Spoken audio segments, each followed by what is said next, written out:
sembako. Kembali lagi di Open House Republik Mimpi dan masih bicara soal sembako. Sekarang saya ingin mendengar lebih jauh lagi komentar dari tamu-tamu yang hadir di sini. Silakan, silakan Mbak. Selamat malam untuk Pak Wapres, juga Pak Gus Pur dan Pak Pendi serta semua, dan saudara kembar jauh saya tentunya Mbak Olga. Terus terang mengenai sembako, terus terang emang tiap tahun tidak pernah berubah. Cuma saran dari kami ingin agar pemerintah tidak hanya memperhatikan harga sembako, tapi juga mengenai pembagian sembako, di mana pembagian itu harap merata dan transparan, terutama untuk raskin, agar pertama berasnya harus yang berkualitas, jangan yang berkutu. Betul? Juga mengenai minyak harga minyak curah, minyak juga yang harus berkualitas. Karena mungkin bagi rakyat miskin dengan harga yang murah mereka sangat senang tentunya, tapi dengan kualitas bagus saya harap. Terima kasih. Oke, terima kasih. Oke, bagus sekali komentarnya. Ini menarik ya, jangan mentang raskin banyak kutunya. Betul, gitu ya. Gitu, tidak berkualitas ya. Oke, ada lagi? Silakan. Ya, silakan Ibu. Assalamualaikum warahmatullahi wabarakatuh. Waalaikumsalam warahmatullahi wabarakatuh. Bapak Wapres yang kami hormati, kami akan menanyakan kepada Bapak, kapan turun harganya Pak, kira-kira gitu tahun berapa Bapak? Soalnya begini Pak ya, kemarin saya tuh merasakan hari raya Idul Adha, karena kenaikan bawang merah, cabai merah, saya jadi merasakan membuat makanan jadi berkurang bumbu tuh Pak. Soalnya bawangnya mahal banget. Betul. Cabai merah, aturan bikin sayur pepaya yang pakai cabai merah jadi nggak pakai cabai merah, saya kuningin aja deh Pak. Oh, saya benar, Ibu ini benar pantas saya dengar suaminya marah-marah, benar ya. Jadi saya menanyakan kira-kira tahun berapa akan turun harga Pak? Kalau memang turun saya banyak-banyak terima kasih Pak. Hanya sekian dari saya. Wassalamualaikum warahmatullahi wabarakatuh. Tuh, Pak Wapres, sampai makanan pun disiasati bumbunya sampai kurang Pak Wapres. Ya Ibu, insya Allah tahun depan turun. Insya Allah ya. Apanya yang turun Pak katanya Pak? Atau apanya nih Pak? Ya barangnya turun dari truk maksudnya. Enggak, tapi Ibu ini memberikan pengantar untuk pertanyaan yang menarik buat afilian nih ya. Jadi sekarang kan sedikit lagi akhir tahun ya Bu ya, selesai ya. Lalu kita memasuki tahun depan. Ada yang mengatakan tahun depan nanti harga-harga barang mungkin jauh lebih murah karena para pemimpin sibuk mempersiapkan diri untuk kampanye.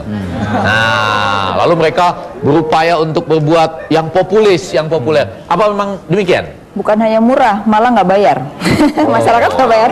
Artinya begini, tahun 2008 itu ada 3 hal yang membuat pertumbuhan itu sama dengan 2007 ya. Pertama, memang partai politik itu akan jumlahnya banyak, mereka akan bagikan uang, itu pasti 2008-2009 itu besar. Yang kedua, pemerintah menganggarkan anggaran kemiskinan itu naik dari 51 triliun jadi 65 triliun. Udah otomatis itu akan masuk ke daerah-daerah. Yang ketiga, infrastruktur itu akan berjalan di tahun 2008. Seharusnya dana sebesar itu mampu untuk menambah pendapatan masyarakat. Dan pasti masyarakat akan dapat gratisan selama 2008-2009. Oke, jadi ada kabar baiknya tentang itu ya. Tapi cuma 2 tahun, setelah itu mungkin nggak tahu lagi. Karena biasanya ini persoalan adalah terkait dengan pemilu ya, yang tadi dikatakan populis. Tapi itu tidak bersifat sustainability bagi masyarakat, itu juga nggak bagus. Karena sistemnya mungkin belum diperbaiki atau bagaimana? Begini, tidak bisa tidak sustainability itu artinya mereka hanya mencari hati rakyat untuk memilih, tapi setelah itu mungkin dilupakan. Nah, itu yang mungkin harusnya masyarakat juga sudah mulai belajar bahwa memilih itu jangan hanya mereka yang bayar, tapi memilih yang benar atau yang sesuai membela hati nurani rakyat. Nah, itu yang mungkin harus ambil aja tapi milihnya yang benar gitu. Nah, itu dia. Itu lebih itu ya. Jadi di tahun 2008 kemudian juga kemungkinan tetap ada inflasi ya. Jadi kenaikan harga-harga yang disebabkan oleh BBM. Jadi industri mau tidak mau pasti akan menaikkan harga, maka juga akan terjadi kenaikan harga secara merata. Oke, terima kasih Ibu, dan terima kasih juga Anda yang berada di rumah. Dan untuk Anda yang ingin menghabiskan malam tahun baru Anda bersama keluarga besar Republik Mimpi, Anda bisa hadir ke Bidakarat pada tanggal 31 Desember 2007. Anda bisa berdialog, bisa ngobrol-ngobrol, bisa menyampaikan harapan dan juga resolusi tentunya dalam New Year's Resolution with Republik Mimpi.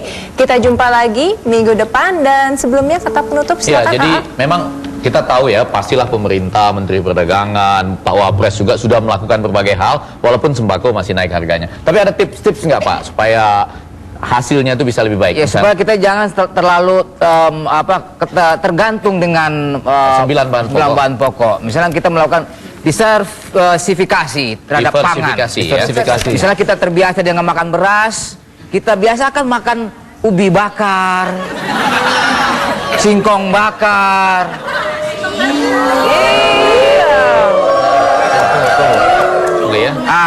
Iya. Ini kan ide dari Pak Wapres, coba kita dengarkan dulu. Bukan begitu ya Gus ya? Makan aja sendiri. Tapi Gus tuh ada usul juga nggak? Ya, saya udah ada usul gini loh. Ini kan kadang-kadang masyarakat kita nih melakukan diet. Oh, banyak yang diet ya? Ya, nah supaya efisien, efektif, dietnya itu kita seragamkan. Jadi? Semua tuh dietnya menjelang hari-hari raya. Betul begitu Pak Wapres? Tapi betul, gimana? Gimana, setuju Pak Wapres? Diet aja sendiri.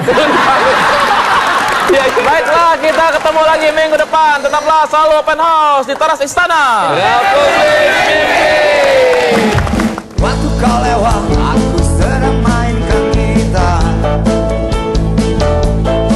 Sebuah lagu yang ku nyanyikan tentang dirimu.